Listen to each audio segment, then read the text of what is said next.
가진 성경으로는 구약성경 445페이지입니다. 사무엘상 21장 1절로 9절까지 한 절씩 교독하시고 마지막 절 같이 읽겠습니다. 다윗이 노베 가서 제사장 아히멜렉에게 이르니 아히멜렉이 떨며 다윗을 영접하여 그에게 이르되 어찌하여 네가 홀로 있고 함께하는 자가 아무도 없느냐 하니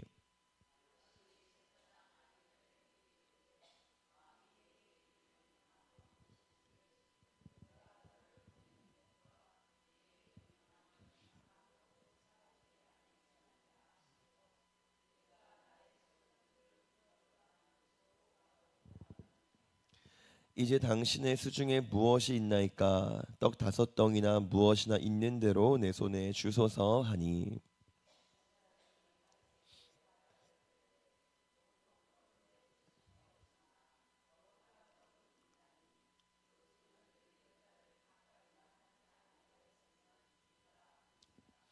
다윗이 제사장에게 대답하여 이르되 우리가 참으로 3일 동안이나 여자를 가까이 하지 아니하였나이다. 내가 떠난 길이 보통 여행이라도 소년들의 그릇이 성결하겠거든 하물며 오늘 그들의 그릇이 성결하지 아니하겠나이까 하매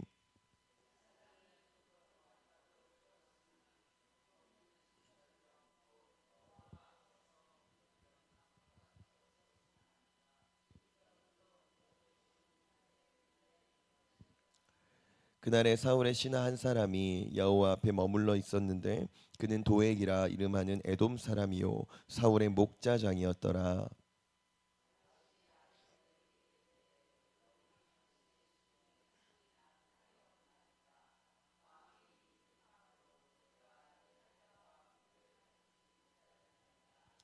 같이 읽겠습니다.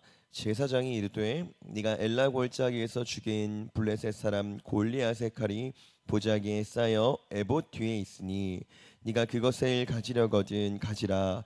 여기는 그것밖에 다른 것이 없느니라 하는지라. 다윗이 이르되 그 같은 것이 또 없나니 내게 주소서 하더라. 아멘. 하나님, 우리가 오늘도 예배합니다. 이 예배의 시간이 우리 하루의 시작임에 감사합니다. 이 시작이 우리의 오늘 잠이 드는 시간까지 이어지게 하셔서 우리 끝까지 예배하는 자 되게 하여 주시옵소서. 주의 선택을 따르게 하시고 주의 길을 걷게 하시고 주님을 의식하게 하시고 주님이 원하시는 바를 늘 택하며 살아가는 우리가 되기를 소망하오니 우리의 발걸음을 주님 인도하여 주시옵소서. 우리의 조건들이 늘 형편없어 보이고 우리의 삶을 바라볼 때에 우리의 상황과 환경이 늘 만만치 않아 보이지만 그 모든 상황 가운데서 주님이 함께 하심으로 우리가 하나님 두려워하지 않게 하시고 주님을 의지하고 주님을 믿고 주님을 바라보며 우리가 주의 길을 온전히 걷게 하여 주시옵소서. 이 시간도 말씀으로 위로하여 주시고 말씀으로 능력 허락하시고 말씀으로 우리의 결단을 더 단단하게 하셔서 말씀대로만 사는 주의 종들 다 되게 하여 주시옵소서. 감사하며 예수님의 이름으로 기도합니다. 아멘. 우리가 몇 주 동안 이제 다윗을 쭉 지켜봐 왔는데요. 다윗이 어떤 사람이었는지 한번 정리를 해보도록 하겠습니다. 본문을 사무엘상 16장 18절 같이 보도록 하겠습니다. 시작. 소년 중 한 사람이 대답하여 이르되 내가 베들레헴 사람 이새의 아들을 본즉 수금을 탈 줄 알고 용기와 무용과 구변이 있는 준수한 자라. 여호와께서 그와 함께 계시더이다 하더라. 아멘. 이 말씀을 이따가 한번 더 볼 텐데요. 지금 다윗을 처음 소개했던 내용의 글들입니다. 여러분 기억하시겠지만 처음에 다윗이 그 시골 소년이 사울로부터 그 왕으로부터 등용될 수 있었던 표면적인 이유는 수금을 잘 탔기 때문이에요. 그리고 나서도 지금 방금 읽은 본문을 보시면 다윗의 다른 여러 가지 능력들이 쭉 나열되어 있습니다. 용기가 있었고요. 싸움도 잘하는 사람이었고 말도 잘했고 외모까지도 수려한 사람이었어요. 그리고 결정적으로 마지막 조건이죠. 여호와께서 다윗과 함께 있다까지. 성경이 처음 소개했던 다윗은요 굉장히 능력 있는 사람이었을 뿐만 아니라 무엇보다도 하나님과 동행하는 사람이었습니다. 그리고 다윗의 다른 성품들도 한번 살펴볼 텐데요. 사무엘상 17장 20절 같이 한번 보겠습니다. 시작. 다윗이 아침에 일찍이 일어나서 양을 양지키는 자에게 맡기고 이새의 명령한 대로 가지고 가서 진영에 이른즉 마침 군대가 전장에 나와서 싸우려고 고함치며. 아멘. 아버지 이새가 이제 전장에 나가 있는 형들한테 도시락 배달을 시켰던 것도 기억하시죠? 이 명령에 대한 다윗의 태도가 굉장히 성실합니다.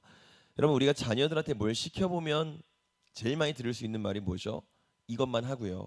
아니면 저것만 하고요. 좀 이따가요. 이런 게 이제 기본 멘트인데 지금 다윗은 그렇게 하지 않고 있어요.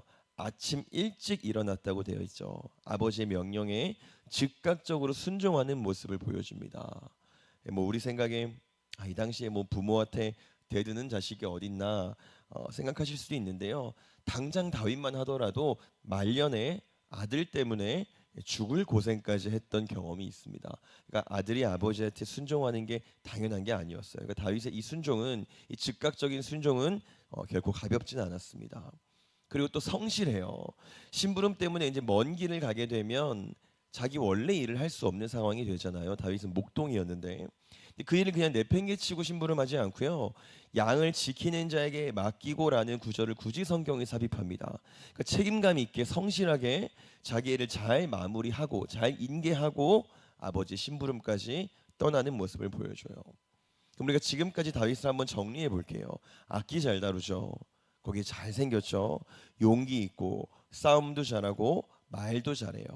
효심도 있고 성실합니다. 결정적으로 하나님과 동행하는 사람이라는 타이틀까지 붙어 있는 사람이에요. 그리고 이랬던 다윗이 마침내 상식적으로는 상대가 되지 않는 골리앗까지 쓰러뜨렸죠. 이때 사람들이 다 말렸습니다. 상대가 되지 않을 걸 알기 때문에 형들도 말렸고 왕도 말렸고 다 말렸어요. 다윗이 아무리 싸움을 잘하고 아무리 용기가 있어도 이 골리앗이라는 존재는 완전히 다른 레벨이잖아요. 그러나 우리가 알다시피 이겼습니다. 그냥 이기지 않았고요. 뭐 치열하게 이긴 거 아니고요. 완승했습니다. 근데 이 사건이 문제가 돼서 이제 이때부터 사울의 위협을 받기 시작했죠. 이때에도 그 사울의 지독한 위협을 받으면서도 다윗은 자기 할 일을 다 했어요. 전장에 나가서 블레셋을 또 쓰러뜨렸고 사울이 악신으로 괴로워할 때에 자기를 죽이려고 하는 게 뻔함에도 불구하고 또 그 앞에 나아가서 수금을 탔던 게 다윗이었습니다. 그럼 보세요, 여러분. 지금 다윗의 능력들을 우리가 봤고 다윗의 위기도 우리가 지금까지 봤어요. 근데 참 재밌는 게요. 우리가 봤던 그 다윗의 여러 가지 탁월한 능력들이, 그 우리가 나열했던 정말 수많은 능력들이 다윗의 위기의 때에는 골리앗을 상대하고 사울을 상대했던 그 위기의 때에는 정말 아이러니하게도 결정적인 역할을 해주지는 않았어요. 그 능력들 때문에 다윗이 살아났다거나 그 능력들 때문에 다윗이 골리앗을 쓰러뜨렸다거나 하지 않았다는 겁니다. 용기 있고 싸움을 잘하는 사람이었던 다윗이요, 골리앗을 쓰러뜨렸죠. 근데 이게 정말로 다윗이 싸움을 잘하고 용기가 탁월해서 쓰러뜨린 게 맞나요? 싸움 실력으로 따지면 골리앗은 상대가 안 되죠. 용기로 따지면 다윗과 골리앗은 비교할 수조차 없잖아요. 마찬가지였죠. 나를 죽이려고 창을 2번이나 던졌던 사울한테 또 나아가는 과정을 한번 보세요. 다윗은 두려웠을 거예요. 그래서 사울이 다시 한번 창을 던졌을 때 다윗은 도망가고 아주 멀리 사무엘한테까지 피신을 갔던 적이 있습니다. 그러니까 마찬가지예요. 다윗이 용기가 뛰어난 사람이어서 사울 앞에 다시 나아갔던 것 아니고요. 단지 그가 하나님의 기름 부음 받은 자였기 때문에 다윗은 나아갔던 거예요. 그러니까 여러분, 이건요, 우리가 가지고 있는 기존의 틀을 완전히 깨는 겁니다. 우린 늘 핑계하죠. 기도할 때에 늘 우리의 부족한 것들 하나님 채워주시옵소서 늘 기도해요. 우리 위기가 끝나려면, 우리 이 어려운 상황들이 끝나려면 꼭 우리가 생각하는 적당한 수준의 조건을 갖춰야지만 그때에만 해결될 거라고 우리가 그렇게 믿잖아요. 그래서 늘 그 조건을 하나님 채워주시옵소서 기도하는 게 우리의 방식인데요. 근데 다윗이 보여줬던 건 그게 전혀 아니라는 거예요. 다윗이 골리앗을 이겼던 방식은요, 하나님이 정말 골리앗의 칼과는 비교할 수 없는 어떤 현대식 총을 쥐어줬다거나 아니면 골리앗과 비슷한 키를 허락하셔서 다윗이 골리앗보다 더 큰 키로 골리앗을 압도했다거나 그런 방식이 아니었어요. 다윗의 조건은 하나도 바뀌지 않았습니다. 여전히 가지고 있는 그 조건 그대로 다윗이 골리앗을 이겼던 거예요. 그렇게 이겼습니다. 우리 본문 2, 3절 같이 한번 보겠습니다. 시작. 다윗이 제사장 아히멜렉에게 이르되 왕이 내게 이를 명령하고 이르시기를 내가 너를 보내는 것과 내게 명령한 일은 아무것도 사람에게 알리지 말라 하시기로 내가 나의 소년들을 이러이러한 곳으로 오라고 말하였나이다. 이제 당신의 수중에 무엇이 있나이까? 떡 5덩이나 무엇이나 있는 대로 내 손에 주소서 하니. 아멘. 지금 오늘 본문은요, 이제 사울이 여전히 다윗을 죽이려고 추격하는 중이에요. 근데 보세요, 여러분. 오늘 지금까지 말씀드렸던 다윗을 생각하시면서 지금 이 본문에 나와 있는 다윗을 한번 보시면요, 굉장히 낯선 모습이 보이실 거예요. 지금 다윗이 뭘 하고 있냐면 거짓말을 하고 있는 중입니다. 왜 이 거짓말을 하냐면 지금 다윗이 도망치는 와중에 제사장 아히멜렉이 있는 곳에 도착을 했는데요. 아히멜렉 생각에 다윗은 그래도 명망도 있고 명성도 있고 이제는 꽤 높은 벼슬까지 있는 사람인데 그 높은 장군이 호위병 한 명도 없이 혼자 여기까지 오니까 몇 명 데리고 오지도 않고 적은 숫자로 여기까지 오니까 아히멜렉 생각에 이상한 겁니다. 그래서 물어봐요. 왜 당신이 여기까지 이렇게 혼자 왔습니까? 그리고 이 질문에 대한 다윗의 대답은 거짓말입니다. 내가 왕의 비밀스러운 명령을 받고 여기까지 왔습니다. 이렇게 지금 말하고 있는 거예요. 다윗이 왜 이 거짓말을 하냐면요. 만약에 내가 솔직하게 왕이 나를 죽이려고 하기 때문에 여기까지 왔습니다라고 하면요. 도움을 못 받을까 봐 이 거짓말을 한 거예요. 아히멜렉이 만약에 왕이 죽이려고 하는 사람을 도왔다가는 같은 반역자가 될 수 있잖아요. 공모자가 될 수 있겠죠. 그러면 다윗이 도움을 요청해도 돕지 않을 가능성이 매우 클 거라고 다윗이 판단한 겁니다. 그래서 거짓말한 거예요. 내가 왕의 비밀스러운 명령을 받고 여기까지 왔습니다. 이렇게 거짓말한 겁니다. 그리고 그때 다윗이 진설병, 거룩한 떡을 얻어먹어요. 그럼 진설병은요 원래 제사장만 먹도록 되어 있는 율법적으로 규례가 정해진 떡이에요. 근데 너무너무 오랫동안 굶었던 다윗은, 배가 고팠던 다윗은 그 떡을 받아서 먹습니다. 이 일에 대한 율법적인 해석은 여기서는 하지 않을게요. 어쨌든 그 진설병을 먹었다는 건요 다윗이 얼마나 급박한 상황인지, 얼마나 지금 깊은 고난 중에 있는지를 잘 보여주고 있는 증거예요. 근데 이게 끝이 아니고요. 보면 7절에 더 위기가 찾아옵니다. 7절입니다. 시작. 그날에 사울의 신하 한 사람이 여호와 앞에 머물러 있었는데 그는 도액이라 이름하는 에돔 사람이요 사울의 목자장이었더라. 지금 여기서 그날에라고 되어 있다는 건요 같은 날이라는 겁니다. 그러니까 다윗이 이제 진설병을 먹고 간신히 허기를 채우고 아직 한숨도 채 돌리지 않았을 그때에 뭘 봤냐면 사울의 측근을 본 거예요. 도액이라는 사람을 본 겁니다. 그럼 어땠을까요? 다윗의 심장이 아마 떨어지는 것 같았을 거예요. 그래서 다윗이 이렇게 합니다. 우리 8절 9절 보겠습니다. 시작. 다윗이 아히멜렉에게 이르되 여기 당신의 수중에 창이나 칼이 없나이까? 왕의 일이 급함으로 내가 내 칼과 무기를 가지지 못하였나이다 하니 제사장이 이르되 네가 엘라 골짜기에서 죽인 블레셋 사람 골리앗의 칼이 보자기에 쌓여 에봇 뒤에 있으니 네가 그것을 가지려거든 가지라. 여기는 그것밖에 다른 것이 없느니라 하는지라. 다윗이 이르되 그 같은 것이 또 없나니 내게 주소서 하더라. 아멘. 지금 사울의 측근이었던 도액을 다윗이 발견했죠. 너무 불안했어요. 지금 간신히 떡을 얻어먹고 이제 채 쉬지도 못하고 한숨 돌리려고 하는데 도액을 본 거예요. 다윗이 어떻게 하냐면 급하게 무기를 찾습니다. 아히멜렉한테 혹시 쓸만한 무기가 좀 없을까요? 물어본 거예요. 불안했겠죠.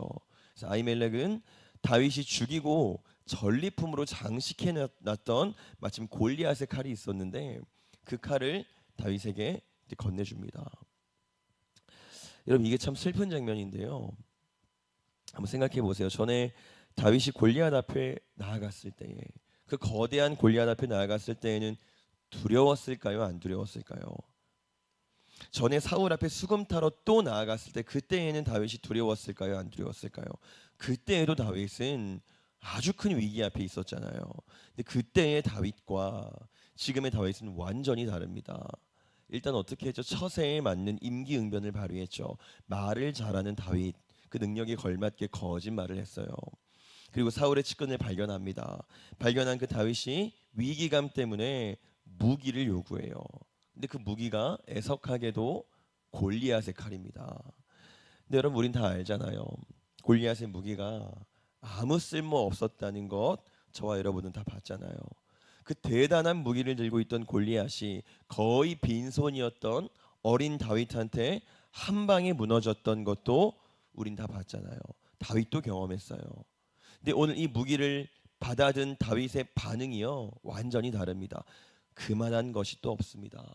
그 같은 것이 또 없습니다. 그 무기를 받아들고 했던 다윗의 극찬이에요.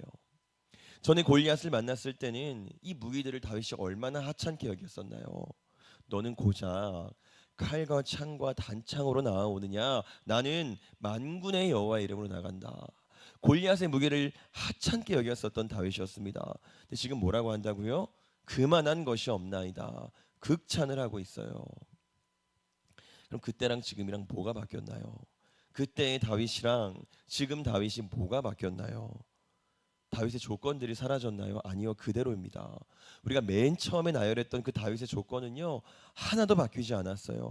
여전히 잘생겼고요, 여전히 성실하고요, 여전히 용감하고 싸움도 잘해요. 여전히 수금도 잘 타는 사람입니다. 근데 딱 하나 그 화려한 조건의 맨 마지막 부분이 조금 변질됐는데, 우리 맨 처음 봤던 아까 사무엘상 16장 18절 다시 한번 보겠습니다. 시작. 소년 중 한 사람이 대답하여 이르되 내가 베들레헴 사람 이새의 아들을 본즉 수금을 탈 줄 알고 용기와 무용과 구변이 있는 준수한 자라, 여호와께서 그와 함께 계시더이다 하더라. 아멘. 다윗의 다른 조건들은 다 그대로예요. 잘생겼고 용기 있고 싸움 잘하고 구변이 있고 다 그대로입니다. 근데 맨 마지막 조건이 뭐였다고요? 여호와께서 그와 함께 계시더이다. 이게 다윗이 가지고 있던 마지막 조건이었어요. 그럼 이 조건은 변했을까요? 안 변했을까요? 안 변했습니다. 이 조건도 여전해요. 근데 다만 다윗이 이 사실을 잊어버립니다. 다윗이 이 사실을 완전히 잊어버렸어요. 그럼 다윗이요 아히멜렉한테 칼이 없습니까? 좀 쓸만한 무기가 없습니까? 요구하면서 했던 말이 뭐냐면 내가 무기를 가지지 못하였나이다, 이렇게 말합니다. 여러분 골리앗을 쓰러뜨렸을 때에 다윗이 뭐라 그랬죠? 나는 만군의 여호와의 이름으로 나아간다. 완전히 잊어버렸어요. 무기가 있잖아요. 하나님이라는 위대한 무기가 분명히 있음에도 불구하고 내가 무기를 가지지 못하였나이다 라고 고백합니다. 칼을 좀 주십시오. 골리앗의 칼을 받아들였을 때에 이만한 것이 또 없나이다 극찬합니다. 이 사실을 완전히 잊어버린 거예요.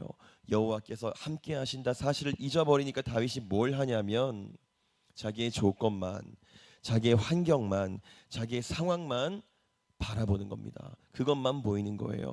내가 지금 사울에게 쫓기고 있는 이 고난의 상황, 이 급박한 조건들, 내가 너무 배고프고 너무 힘이 들다는 그 조건들, 내가 싸움을 좀 잘하고 말도 좀 잘하는, 아까 거짓말했었죠. 그 조건만 바라보는 거예요. 의지하는 겁니다. 그걸 근거로 선택하고 그걸 가지고 살아나 보려고 한번 해보는 겁니다. 싸움 잘했잖아요.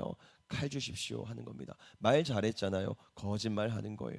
자기가 가진 능력들로 이 위기를 한번 벗어나 보겠다고 하는 겁니다. 근데 성경은 우리한테 무서운 메시지를 전달해 주는데요. 우리 본문 이후에 있는 10절 12절 말씀 보겠습니다. 11절은 보지 않고 10절 12절입니다. 시작. 그날에 다윗이 사울을 두려워하여 일어나 도망하여 가드왕 아기스에게로 가니 12절입니다. 다윗이 이 말을 그의 마음에 두고 가드왕 아기스를 심히 두려워하여. 아멘. 여러분 다윗이요 나름의 임기응변을 발휘했죠. 하나님 없이, 하나님을 고려하지 않고 어떻게든 상황을 타개해 나가고 있는 것처럼 보여요. 구변이 뛰어난 자, 라는 타이틀에 맞게 거짓말로 줄임배를 달랬죠. 무용이 뛰어난 자라는 그 조건에 맞게 골리앗의 무기를 장착했어요. 이게 조건을 더 든든히 채웠습니다. 근데 그리고 나서 결론이 지금 이런 거예요. 어떻게 나오죠? 다윗이 두려워하여. 다윗이 심히 두려워했다. 여러분 놀랍지 않으세요? 하나도 해결되지 않았어요. 다윗이 조건을 더 채웠잖아요. 거짓말로 위기를 타게 한 것 같았고 자신이 싸움을 좀 잘했기 때문에 칼을 장착했습니다. 더 좋은 조건을 채워 나갔어요. 근데요 여전히 다윗이 두려워했다. 심히 두려워했다라고 성경이 지금 증거하네요. 전혀 해결되지 않았습니다. 그러니까 우리는 이걸 기억해야 되는 거예요. 우리가 어려움 당할 때에 하나님 이것도 필요하고요. 저것도 필요하고요. 내가 지금 상황이 이런데요. 이 조건이 꼭 채워져야 합니다. 늘 간구하는데 정말로 그것들이 채워지면 정말로 그 문제들이 해결되면 우리가 평안해지냐는 거예요. 여러분 골리앗은요. 그 칼은요. 크고 위력적이었지만 결과적으로 전혀 쓸모가 없었습니다. 그걸 가졌다고 기뻐했어요. 극찬했습니다. 이만한 것이 더 없나이다. 기뻐했습니다. 그러나 그 칼을 얻었다고 좋아했던 건 한순간이었고 여전히 두려워했다가 다윗의 결론이었습니다. 여러분 우리가 사실 살면서 두려움 자체는 어쩔 수 없죠. 그러나 그때의 우리의 맨 마지막 조건, 사실 첫 번째 조건이죠. 하나님이 함께 하신다. 여호와께서 함께 하신다. 이 조건은 우리가 어느 때든지 잊지 않았으면 좋겠습니다. 우리의 그 많은 조건들, 많은 능력들, 또 우리가 채워져야 한다고 굳게 믿고 있는 그 상황들, 여러분 그것들이요 결코 나를 위기에서 건져내지 못할 거예요. 주께서 나와 함께 한다는 그 변함없는 사실을 우리가 인식해야 됩니다. 평안할 때 아니고요. 어느 때든지 인식해야 돼요. 그래야 그때야 우리의 위기가 끝날 줄 믿습니다. 하나님 내게 골리앗의 칼을 주시옵소서. 하나님 내게 골리앗의 칼보다 더 날카로운 창을 주시옵소서가 아니라 우리가 빈손일지라도 그때에도 여전히 주의 뜻대로 살아갈 때에 그때에 비로소 우리의 위기가 끝나게 될 줄 믿습니다. 오늘 우리가요 우리의 무딘 칼이 아니라 아니 날카롭다고 할지라도 전혀 쓸모없는 우리의 칼이 아니라 여호와 하나님을 바라보는 저와 여러분 되기를 소원합니다. 기도하겠습니다. 하나님 다윗의